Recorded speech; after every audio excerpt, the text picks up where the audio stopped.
Welcome to Main Street Minds with your host, Amish Munshi. This is where industry leaders and seasoned pros share their secrets to success beyond limits. Let's dive in. Hello and welcome to Main Street Minds. Today we have a very special guest, Holly, with us from one of my most favorite places. Whenever I have a weekend, I just want to drive around and go down to a place. I always end up in Orange County, just because it's right in between LA and San Diego, right? I love being able to enjoy the weather. There is just so much to do over there. So, without any further delay, tell us more about you and the locations. Hi. Yeah. Well, thank you. I'm Holly McDonald. I've been in real estate for about 15 years and got started in the industry by kind of an interesting path. I actually was in California working in the TV production world. So I was behind the scenes working on real estate shows. I was working on shows like House Hunters and all of these like home remodel and real estate related shows. So I was definitely in that environment for a while.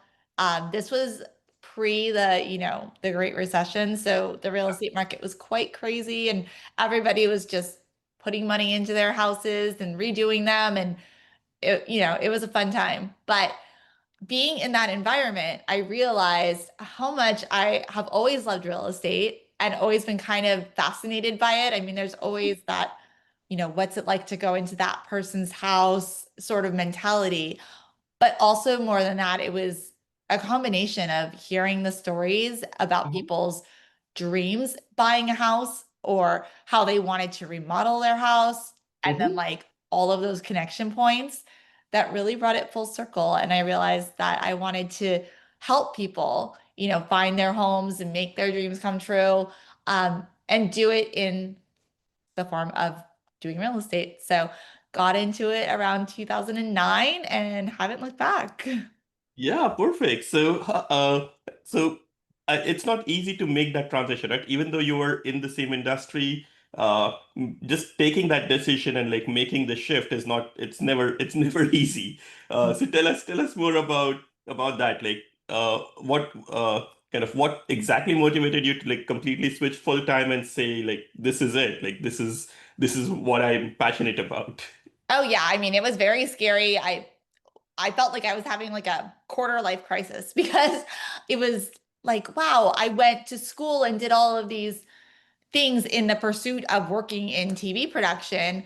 What does it mean if I switch? Does it mean I'm a failure? Does it mean I just wasted all of this money for college? Like all of these thoughts were going through my head. Yeah. But ultimately, I actually just spent a lot of time journaling and kind of going back to the whole like purpose, the why did I want to do this? How did I see it fitting into my life moving forward? At the time, I was thankful that I got to travel a lot doing the production. That was incredible. Love that. But also realized that long term, that wasn't going to be something that was sustainable for me. I wanted to have a family and kids, and you can do that, but it wasn't the future that I wanted. I didn't want to be on planes for 2 weeks of the month. And Yeah. it was fine pre-kids. But at that point, I decided, if I can do real estate, obviously people say it's flexible, you make your own hours. Now I've come to find out that it's not as flexible as it looks, but Yeah. you're not really on planes all the time. And there is freedom to it too, as long as you kind of start to get into your groove. But for me, I just did a lot of soul searching and it was definitely challenging. It definitely looked easier from behind the lens. Um, and then actually doing it is a tremendous amount of work. And a lot of people quit because it's hard. You don't get paid for a while. Like there's a lot of things you have to learn and you have to be open to learning because they make it look so easy on TV. Yeah. But I was ready to accept the challenge. Cool. Yeah, that's tell us a little more about the journey itself, right? 15 years is you've probably seen through all the ups and downs, all possible scenarios.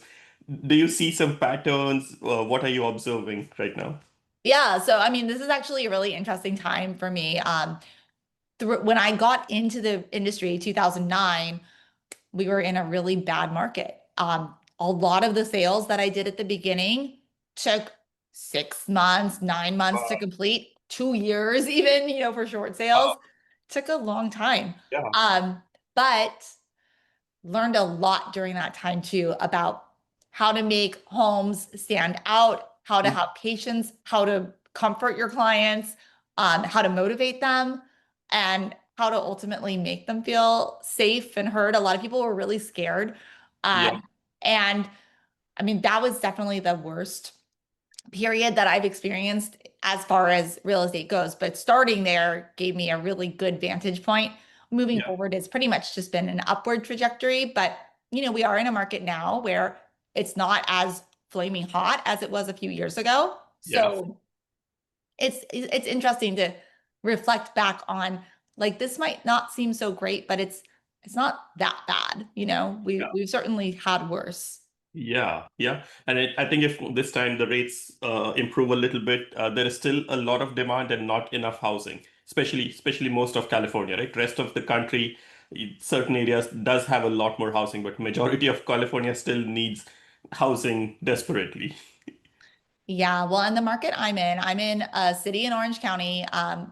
It's coastal Orange County, so there's not they're not making any more land. But what they are doing, and I know they're doing this in other areas, is they're taking what land there is and they're putting as much on it as possible.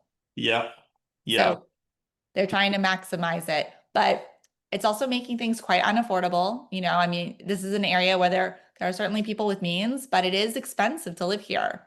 yeah, yeah, exactly. So, in general, like, do you work with both buyers and sellers right now? Yeah, I do. I love working with both for different reasons. Typically about 60% sellers and 40% buyers, but it definitely depends on what's happening in the market. Yeah, yeah, makes sense. And it feels good when you're able to like bridge the gap like between the buyers and the sellers. Like buyers might have specific needs. If it fits, you might be able to like make the deal happen in a way that it's a lot just being focused on one. Sometimes we miss exactly what's going on the other side. It's definitely helpful to see it from both sides of the coin. I know a lot of times sellers might, they might be reflecting back on something that happened a year ago with their neighbor's house down the Yeah. street. A lot can change in a year. A lot can change in a month, And same thing for buyers. They are talking to friends and family whose experiences may have been 20 years ago, 6 months ago, different market, different price point. So really just having your feet on the ground and seeing what's actually happening is, where we shine. We're the experts in that. Yeah, makes sense. And are you like, what kind of clients do you generally work with? Like being on the coastal Orange County, it's pretty expensive. Do you still see any first-time home buyers being able to afford something? Yeah, I mean, I work with plenty of first-time buyers. Obviously, first-time buyers here have to have a pretty good amount of money saved up just to get in the door. Mm-hmm. But I work with a lot of first-time buyers. I work with a lot of move-up clients too, ones who are moving out of their entry-level property into a larger one. And then we're Mm-hmm. seeing a lot of downsizers now too. Okay, makes sense. Yeah. And then like is it like do you see like people with all different ages or is it uh Whole kind of gamut, second yeah. second home so people generally with families and right. Yeah, I mean, all ages. So typically the first time buyers tend to be, I would say, a lot of them are probably in their early 30s. Okay. Just because of the affordability factor. Yeah. And then obviously you get your families, so that's going to be kind of the middle range. And then Yeah. for people that are downsizing, they typically have been in their home for 40 years, so they're on the Yeah. older side. Yeah, cool. Sounds perfect. So, when did you move to Orange County? Like, were you in LA earlier or Yeah, so I'm an East Coast girl. I was born and raised in New Jersey, went to college in Boston, and wow. ended up in LA to do TV production. So I was in LA for about 6 years and was shocked by the home prices there. Absolutely Yeah, shocked. It was more expensive than the East Coast, or at least the area I was from. yeah, And just some of the areas, I couldn't believe how much they were charging. yeah, So I ended up moving to Orange County really for affordability. I mean, it's not that much more affordable, but you get a little bit more for your money. yeah. Yeah, makes sense. And so, tell us a little bit more about about your hobbies and passions. Like, what do you love to do outside of work? Yeah, well, outside of work, I'm a mom. I've got a 4-year-old and a 6-year-old, so they keep me pretty busy. So we're always looking for fun stuff to do. Yeah. And I started a podcast myself that kind of covers local events, businesses, Mhm. activities, partially to educate myself more on what else is out there for Yeah. different stages and then share that because I love being a resource. Like I love to be able to tell somebody, oh, did you hear about that place? Or have you gone there? Or they have a good deal. So doing a lot of that. Also really, really love just like being outdoors here. Mhm. Coming from the East Coast, I am a little bit traumatized from just like the cold winters, and I do not miss them at all. And so being out here, being able to go for a walk at the beach in December is like the best thing on earth. Yeah, yeah, and exactly. Like we could be dressed up with formals or casuals or shorts, and we generally don't check the weather. It's amazing when I travel and I end up so many times I end up in other places and I'm like, holy crap, I didn't check the weather. It's raining. I have no protection against rain today. Yeah, I used to love the weather. Like I was borderline obsessed with watching the weather back east because it could change on a Exactly. dime. And Yeah, out here, exactly. I'm like, okay, every day is 70 degrees and partly cloudy. So why do I have to check? Yeah, yeah, makes sense. And I studied in at Rutgers as well. So like I was there for a few years, worked in the city in New York for a while, Oh, and then moved over here. wait, where were you on the East Coast then? Uh, in New Jersey, I studied in Rutgers, so New Brunswick and Newark, both the Oh, campuses. my Yeah, brother and lives in New then Brunswick. Cool. nice. Yeah, it's still even locally still within California. I still need GPS to navigate myself even around my homes many times. But on the East Coast in New York, New Jersey, I just drive without a GPS. It's still Oh, just good memories. that's so cool. How long have you been out here? Uh, a long time. Yeah. Well, about say I think same like 2010 is when I moved here. Oh, So okay. Yep. 15 years. So yeah, you've acclimated pretty well, I'm sure. Yeah, yeah, exactly. Like I love there is like aspects to love about both the places, right? It's just so different. Yeah. Yes. So tell us more about what's happening in in the industry. Like, are you seeing more sellers right now, more buyers? Just in terms of the market movement, like what are you observing? Yeah, this year was pretty interesting. It was definitely a slower spring market. Hmm. Everybody was waiting for the spring. I think a lot of people were waiting for 5% interest rates, which Yeah. didn't happen in the spring. And there's just a lot of stuff going on. I am seeing more people are putting their homes on the market. Hmm. Not a lot more. It's not like this deluge of homes coming on the market, but yeah, I mean, people have their life going on and they have reasons that they need or want to move and Yeah. they're going to do it if they have to. So Yeah. there's more inventory. Buyers are still kind of holding on to hope for the lower interest rates.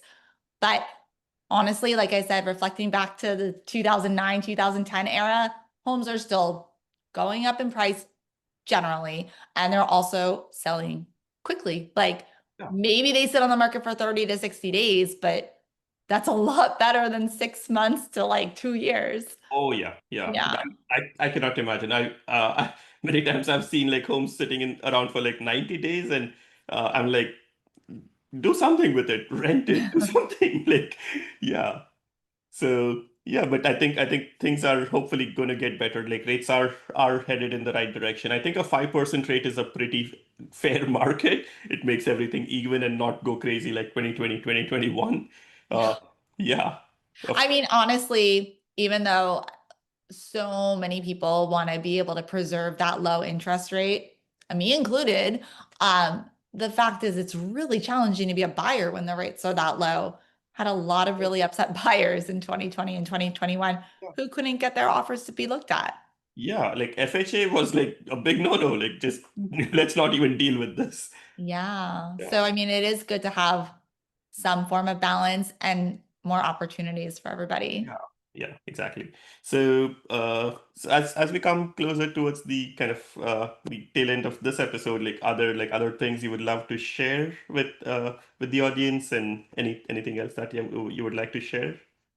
Yeah, I think that for a lot of people, their home is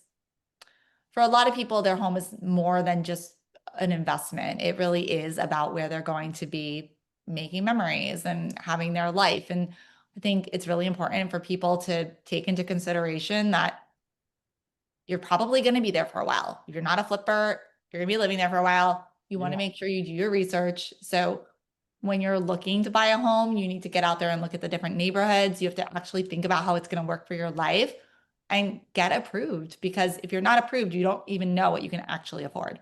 Yeah, there's just so much that many times people have resources. It's just amazing how many people are actually qualified to buy a house and who are not buying.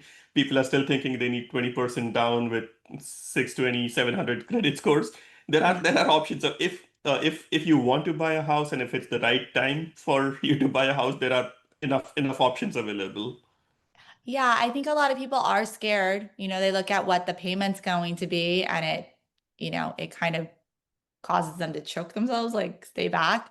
Yeah, But they really need to have a little bit more information about the big picture, and the stuff where they need to maybe talk to an accountant or a CPA and see how the numbers really would flow through, hmm, instead of being so scared about, oh my gosh, my payment's going to double. Like, yeah. yes, and it will have an impact on your life. Like, that's true, but there's other benefits that you need to think about too.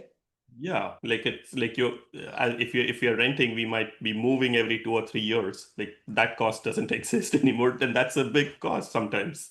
Yeah, and sometimes you're going to more or less be forced out of your place. So, you either have no control over how much it goes up, and that's going to impact you, or you're going to be told you have to be out in 60 days, or some short time frame, and then you're just like forced to react. It's so much better when you're in the driver's seat and can kind of plan.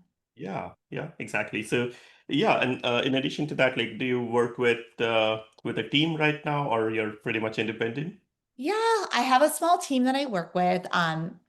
I kind of lead the charge of it, and we work really hard to make sure that we address the needs of the buyers and the sellers, because it's like I said before, I mean, it looks a lot easier on TV to just like look at the houses and get your keys. There's so Yeah, many steps involved, and usually a yeah, lot of houses to look at.